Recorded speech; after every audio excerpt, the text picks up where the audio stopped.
যেহেতু আজি বিয়লি ভাগত প্ৰধানমন্ত্ৰী ডাঙৰীয়া আহি উপস্থিত হ'ব, এটা গৌৰৱৰ ক্ষণ উপভোগ কৰিব বাগৰুম্বা নৃত্য, গোটেই ব্যৱস্থাৱলী কেনেধৰণে আছে? মই ৰাতিও দুবাৰ গৈছিলোঁ। খুব সুন্দৰভাৱে সৰুসজাই ষ্টেডিয়ামক সজাই পৰাই তোলা হৈছে। কালি মই নিজে ৰিহাৰ্চেল চাইছিলোঁ।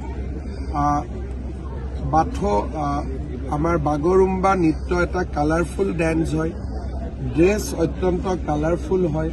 গতিকে আজিৰ নিশা লাইটৰ পোহৰত সৰুসজাই ষ্টেডিয়াম সজীৱ হৈ উঠিব। বড়ো জনগোষ্ঠীৰ কৃষ্টি সংস্কৃতিয়ে সমগ্ৰ राज्यखन देश और विश्वक आलोकमय कर तुले। सर सोशल मीडिया पे भी बहुत वायरल हो रही है।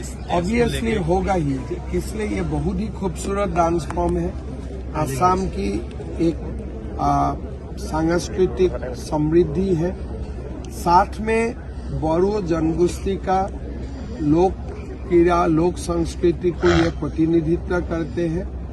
मेरा मानना है कि आज शाम को जब पूरा सरोसजाई स्टेडियम जनता से पूरी रहेगा, प्रधानमंत्री जी का उपस्थिति होगा और लाइट का आलोक में जो लाइटिंग है उसका आलोक में पूरा नृत्य को प्रस्तुत किया जाएगा।